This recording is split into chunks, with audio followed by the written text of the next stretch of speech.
Welcome back to the Afterword, a conversation about the future of words. We are so glad to have Hadeel Osman, Maggie Carlen, Hayley Cheek, and Jade Morton here with us to continue our conversation about the background stories and words we use to talk about fashion trends and global connections.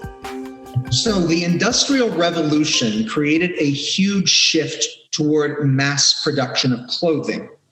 While it's made clothing more accessible for many people, it's had maybe some other consequences. Would you share with us what some of those consequences of factory-made fashions are?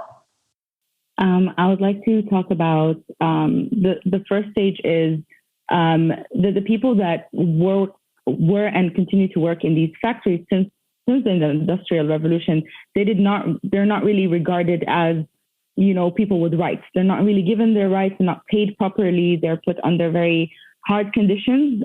And a lot of the times they're very, very young, so they're not even supposed to be working. It should be illegal. So that's one of the main consequences that when I instantly think about factory-made fashion.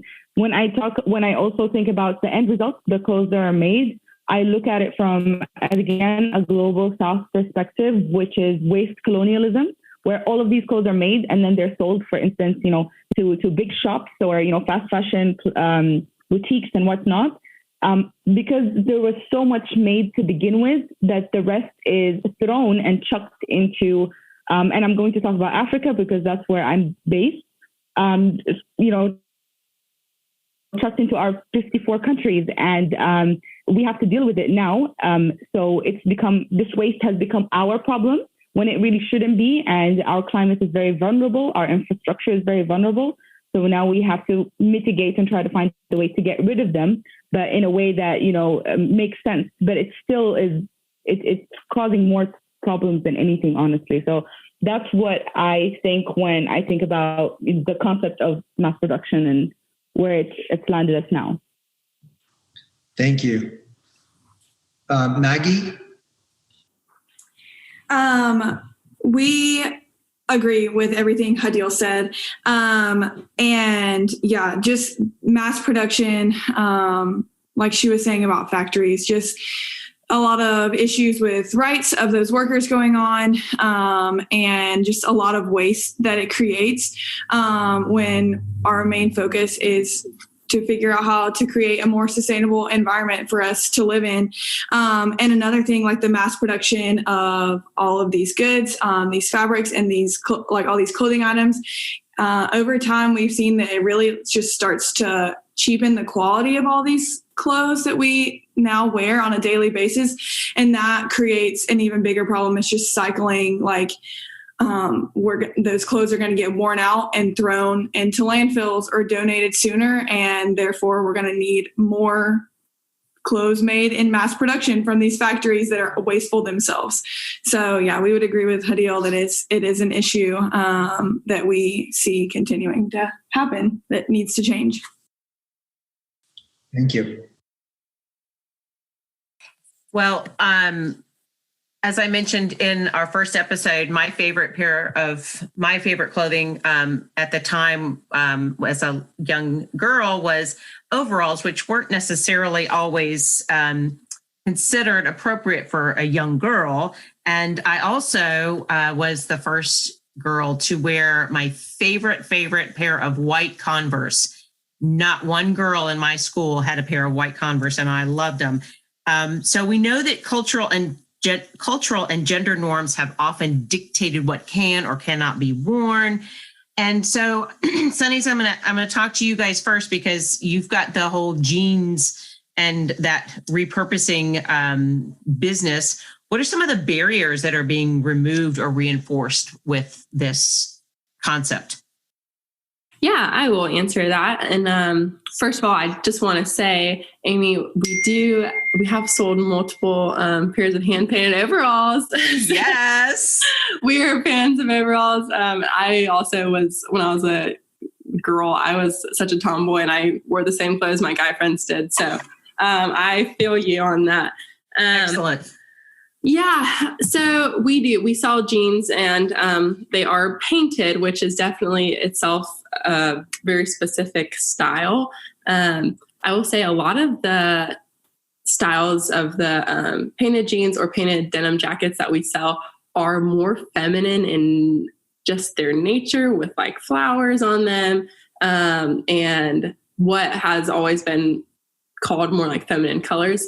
However, we have had, so most of our consumer population are women, but we have had a few guys reach out to us and say, hey, I think you guys should do a more masculine men's line, which is honestly really exciting to hear that that fashion has evolved in a way that when I was growing up, a guy would never wear jeans that had paint on them. But that's changing, and guys are wanting to express themselves more now, and wear more colors and have artsier styles. And so I think that is changing.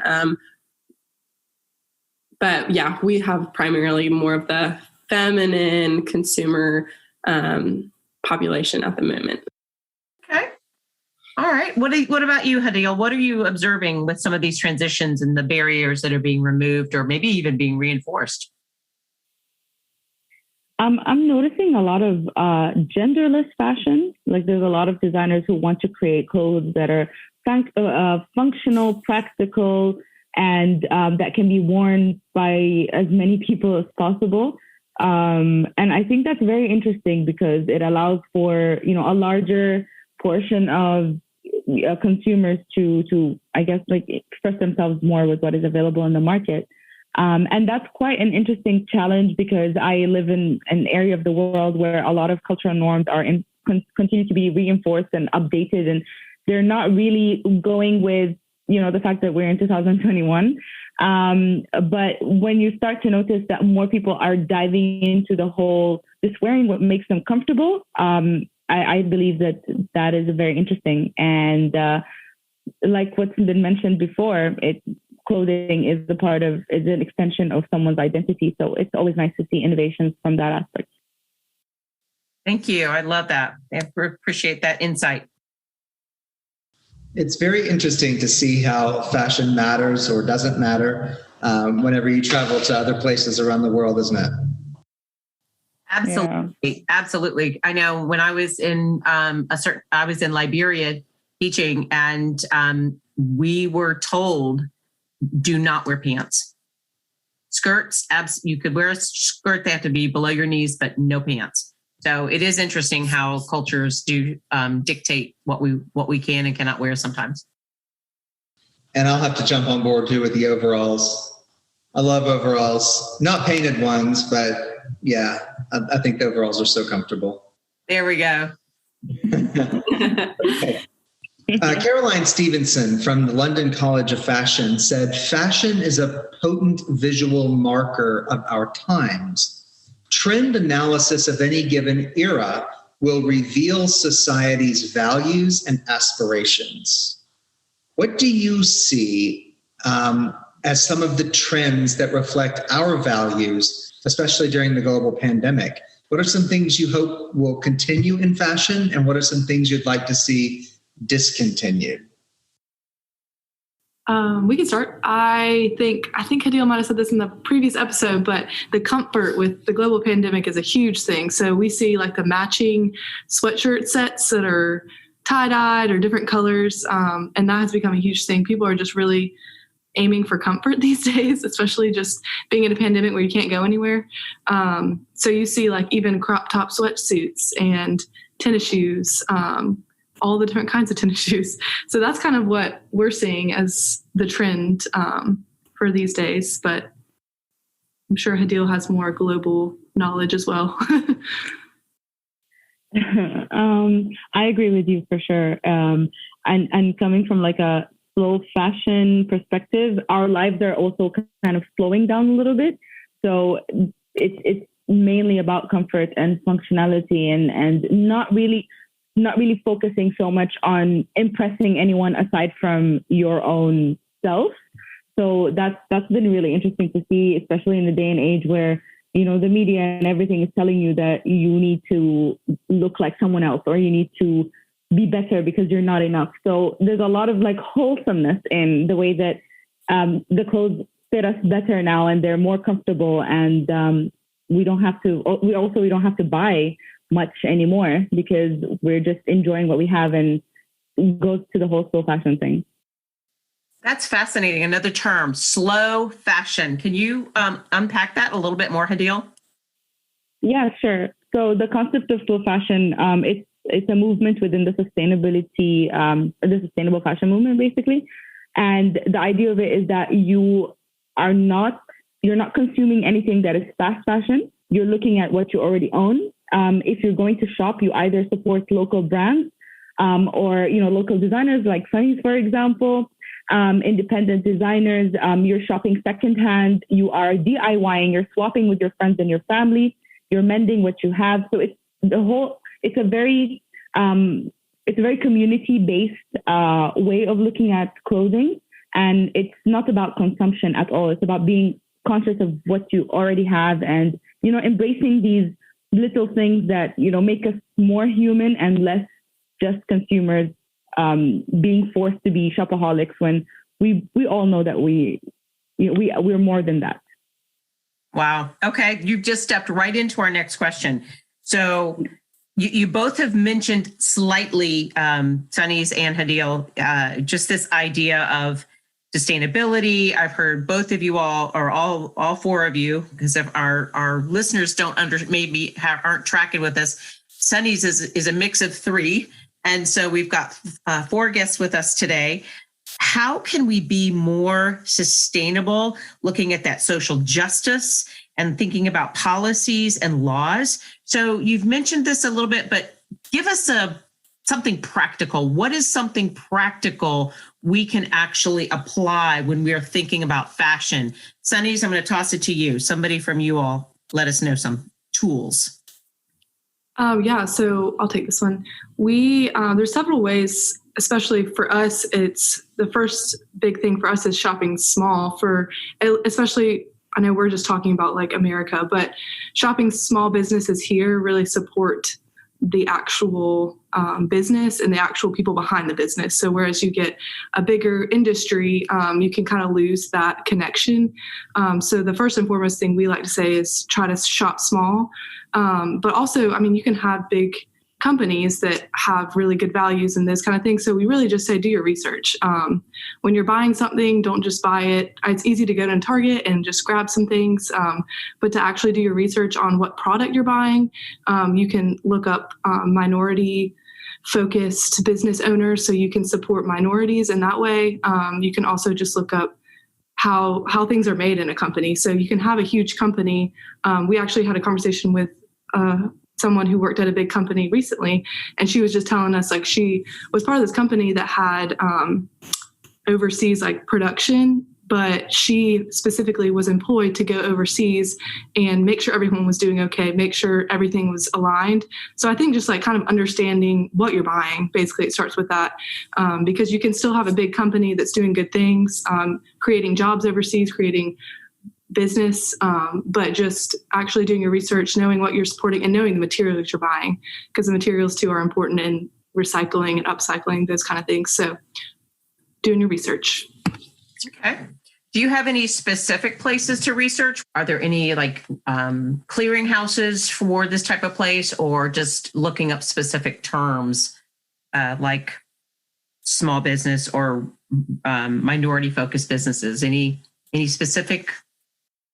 So as far as, honestly, just in ways that we've personally started researching like more minority focused businesses is just, we've honestly just Googled them like during this time of social justice and the pandemic. Sure. What are the local businesses around us? And what are they support? Where's our money going? As far as like, Maggie was saying with the mass production, finding out like, where they're getting their materials, like where their factories are, things like that. A lot of times like websites, of that specific like big company, if they value like the ethics behind the fashion and all of that sense, they will like advertise it for you. And it's usually laid well out on their website.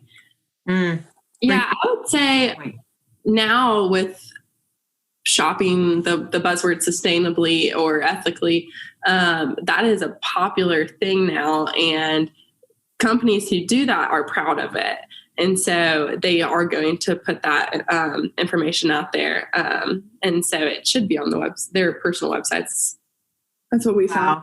Okay, good.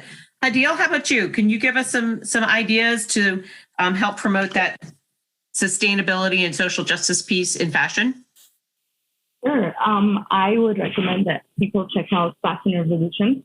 It's a global organization with like different country chapters. I'm the country coordinator for the Sudan chapter. And so what we do is we Fashion Revolution globally, it exposes the fashion industry in a very digestible way for the consumer, for the citizen, for fashion practitioners, for literally everyone. And the literature is provided in different languages.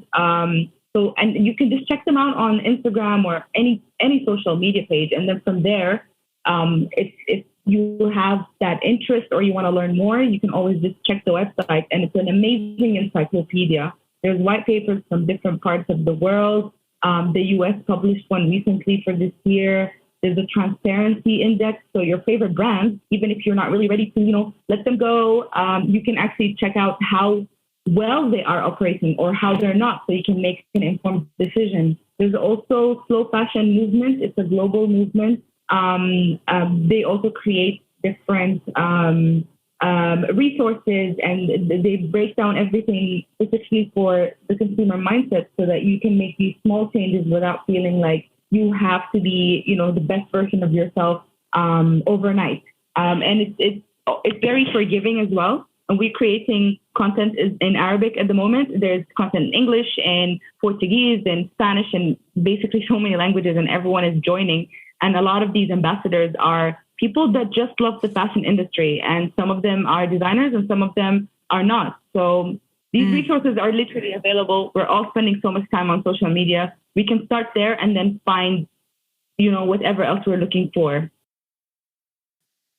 I appreciate that so much. Hadeel, would you repeat the name of the first site that you mentioned? What was that one again? Sure. Fashion Revolution. Fashion Revolution. Okay. I cannot wait to go look that up. Yes. And you're with them? You serve with them? Yeah, I'm the country coordinator for Sudan. So our content and our research is specific to our country, which is, slowly but surely starting to have an industry of its own. So we have the opportunity to not fall into the trap of mass production. So we're teaching people from the start how to be sustainable. Wow. That is awesome. Yeah. Thank you so much for this resource. I can't wait to look it up. You're welcome. All right, we have one final question that we like to ask all our guests so we can really understand and get a picture of what we're talking about. What's a metaphor to help us understand modern global fashion? I can speak on behalf of our little group. This is also another fun question, another thought-provoking one, and can be as vague or specific as you want. But have you guys ever heard of a silent disco? Has that term ever? Yes. Not crossed my path. Can you tell me what it is? Yes. I'm feeling a little bit old, Holland, because Sunny's and Hadeel know what a silent disco is, and you and I don't. Well, that is all right, because I will explain it. So a silent disco is, they're typically social events getting people together, but it's a room full of people, and every person has their own pair of large noise-canceling headphones. Each headphone pair has buttons on it, and you can play individual music stations of different genres. The entire room is silent, and everyone is dancing to the music in their headphones, but the music is different. And so it's so fun. If you have an opportunity to do one, I would say do it, because they're hilarious and also just fun. But it's a room full of people expressing themselves differently, listening to different things, and they're all doing it together. So you have the really eccentric, loud, colorful person who is jumping up and down and fist pumping and probably listening to something with a really fast beat. And then you might have the more stoic person who's just kind of bopping their head and listening to something a little subtler or slower. But they're all dancing in the room together, and it all is a way of expressing themselves. And that's how I see fashion as everyone's in their own way kind of doing it, but it can be so personal and so unique to the person. Wow. You nailed it. That's so good. Okay. All right. Hadeel, do you have one? That it's hard to top what she just said, because that was perfect in every way. And I love how like you used music, which is so different than fashion, to explain what we're talking about. And it is, I think it's a perfect metaphor. I don't think I can top that, honestly. Thanks. Okay. All right. Well, I have enjoyed this conversation a lot and learned more than I ever realized was going on in fashion, both here in Greenville. And I've been on your website since we've been sitting here talking about this. I've been finding your Sunny's mobile boutique website. So there's all kinds of interesting things that I have learned. Hadeel, where can folks learn more about your work or connect with you? You can connect with me on Instagram as MS Hadeel, Miss Hadeel. That's my account. I talk a lot about secondhand fashion and everything sustainability, really. Or on DAVU Studio, DAVU Studio. This is our creative studio. This is where we do all of our work. And a lot of it also has to do with creating really amazing visuals for local businesses and fashion businesses as well. Thank you. And I just, is it okay to connect with you on LinkedIn? Because I just found you on there. Yes. I'm same name, Hadeel Osman, on LinkedIn. More than happy to meet more like-minded people and network with them. Thank you. Good. Team Sunnies, Maggie, Hayley, Jade, how can listeners connect with you and learn more about what you're doing? Like you said, Holland, we do have a website, sunnysmobileboutique.com. We also have a Facebook page, and our Instagram is actually where we're most active, where you can see what we have coming up as far as new products, new vendors. We do work with other local artists to our area. We haven't mentioned that yet. And just new events and things that we have coming up. So our Instagram is the best way to connect with us, and it's at Sunny's Mobile Boutique. And you guys need to tell everybody why you're mobile and what the mobile part is. So our boutique is run out of a 1971 retired Jeep mail truck. Yeah, we bought it from our neighbor who was selling it, and honestly got so excited about the Jeep, but we bought it before we even created our business idea. And we kind of just threw together our passions of art and fashion to create this mobile boutique experience where we partner with other local makers and vendors. That's so awesome. It's so cute. That is so cool. Thanks. All right. We invite everyone to join us next week for a conversation about magic and how mystical themes are universal. Yeah, that was a lot of fun too. We're looking forward to those conversations, and we just appreciate all of you all joining us here today. Thank you so much for being part of the Afterword table. And we would ask our listeners to please leave us a review, rate us on Apple Podcasts or wherever you get your podcasts. Become a subscriber to the Afterword, podcast.com. It does help us keep the conversations going. And as always, you are welcome at our table.